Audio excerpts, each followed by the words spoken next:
Hello guys, welcome back my YouTube channel में। आप लोगों को स्वागत है पावर ऑफ स्टडी विद पीके में। आज हम English grammar, basic English grammar है जिसके बारे में आप लोगों को आज पढ़ाएंगे। तो चलते हैं, देखते हैं। टेंस से शुरुआत करते हैं, ठीक है। टेंस किसे कहते हैं? क्रिया का वह रूप होता है जो किसी कार्य के समय की दशा को व्यक्त करता है, ठीक है। क्रिया का वह रूप होता है जो किसी कार्य के समय की दशा को व्यक्त करता है, उसे काल यानी टेंस कहते हैं, ठीक है। टेंस हमारे जो है 3 प्रकार के होते हैं। एक तो प्रेजेंट टेंस होता है और दूसरा पास्ट टेंस होता है, तीसरा फ्यूचर टेंस है, ठीक है। प्रेजेंट टेंस किसे कहते हैं? मतलब जो चल रहा है, इस समय वर्तमान में जो चल रहा है उसी को प्रेजेंट टेंस कहते हैं। जो बीत चुका है वह हमारा पास्ट टेंस है यानी भूतकाल कहलाता है।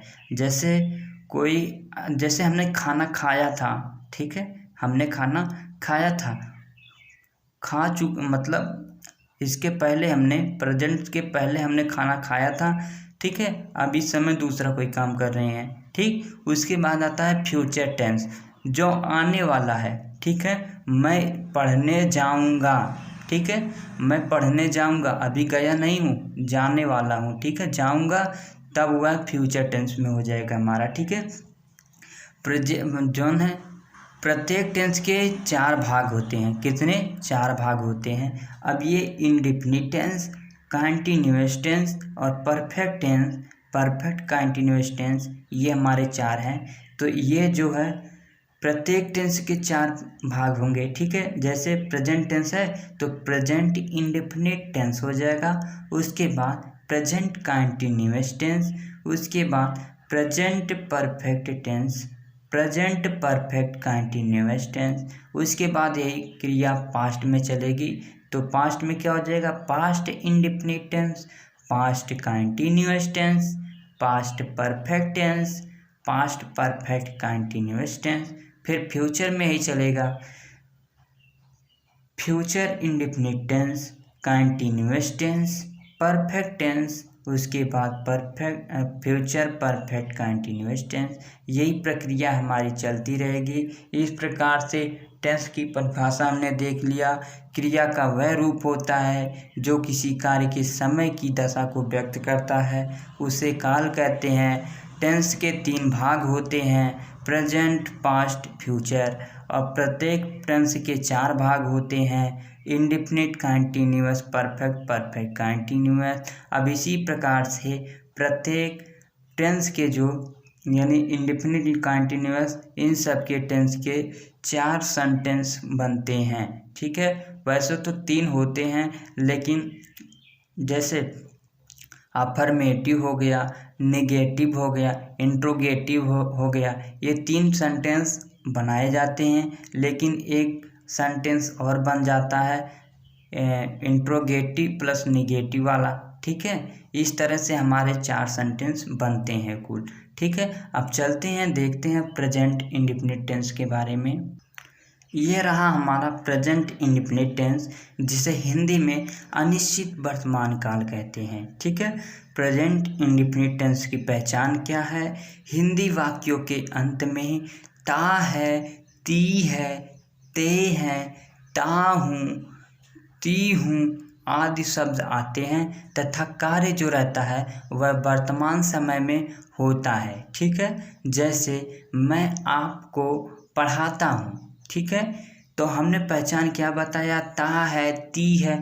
तो यहाँ पे मैं आपको पढ़ाता हूँ, ता हूँ, जो ये हमारा पहचान हुआ कि नहीं? प्रेजेंट इंडेफिनिट टेंस की है ना। तो ये हमारी पहचान हो गई प्रेजेंट इंडेफिनिट टेंस की। उसके बाद बात कर लेते हैं सहायक क्रिया की। तो प्रेजेंट इंडेफिनिट टेंस की जो हमारी सहायक क्रिया होती है वह होती है डू और डज। तो हम जो लिख के लाए हैं उसके आधार पे बताते हैं हम लोगों को। इस टेंस में जो सहायक क्रिया के रूप में डू और डज का प्रयोग करते हैं, ठीक है। डू का प्रयोग कहाँ करते हैं और डज का प्रयोग कहाँ करते हैं वो भी देख लेते हैं। तो एक वचनकर्ता के साथ, अब एक वचन कहते किसे हैं? ही हो, सी हो, इट हो। ही हो, सी हो, इट हो या किसी का नाम हो, ये सब हमारे एक वचन होते हैं। ठीक है, तो इन सब के साथ डज का प्रयोग करेंगे।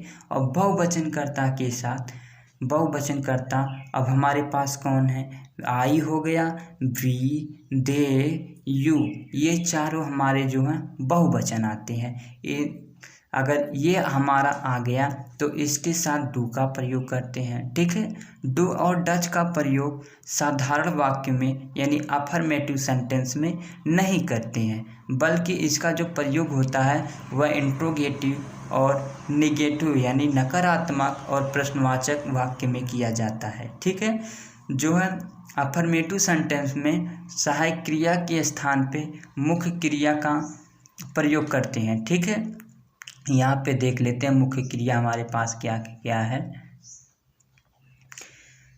साधारण वाक्यों में सहायक क्रिया के स्थान पे मुख्य क्रिया में यस या ईएस का प्रयोग करते हैं। ठीक है, यानी कि हमारी जो वर्ब होती है उसी को मुख्य क्रिया कहते हैं। ठीक, उसके अंत में यस या ईएस लगा के वाक्य को पूरा किया जाता है। ठीक, तो जब मुख्य क्रिया के अंत में स्वर आए, ठीक है, जब मुख्य क्रिया के अंत में स्वर आए, जैसे आई, ए, ई, आई, ओ, यू, ये हमारे 5 क्या होते हैं, वावेल यानी स्वर होते हैं। अगर ये लास्ट में हमारे आते हैं किसी वर्ब के तो वहाँ पे ई, एस का प्रयोग किया जाएगा। ठीक है, अगर किसी वर्ब के अंत में कॉन्सोनेंट आते हैं, जैसे बी हो गया, टी हो गया, यस हो गया, अगर ये सब आते हैं तो उसके अंत में एस का प्रयोग करेंगे। ठीक है, और यहाँ पे एक ध्यान देने वाली बात है कि बहुवचनकर्ता के साथ यस या ईएस का प्रयोग नहीं करते हैं।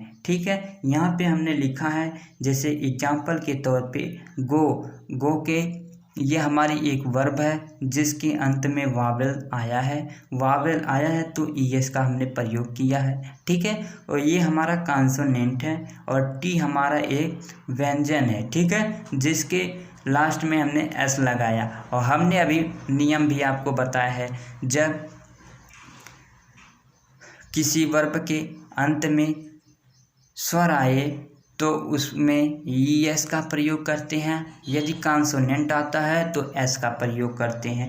ठीक, ये हमारा था प्रेजेंट इंडेफिनिट टेंस की पहचान के बारे में, सहायक क्रिया के बारे में। अब नेक्स्ट वीडियो में आप सबको लाएंगे साधारण वाक्य यानी अफर्मेटिव सेंटेंस, तब वहाँ पे हम कुछ नियम और जो है रूल और मतलब एग्जाम्पल देखेंगे। ठीक है, अन्यथा वीडियो बहुत लंबी हो जाएगी।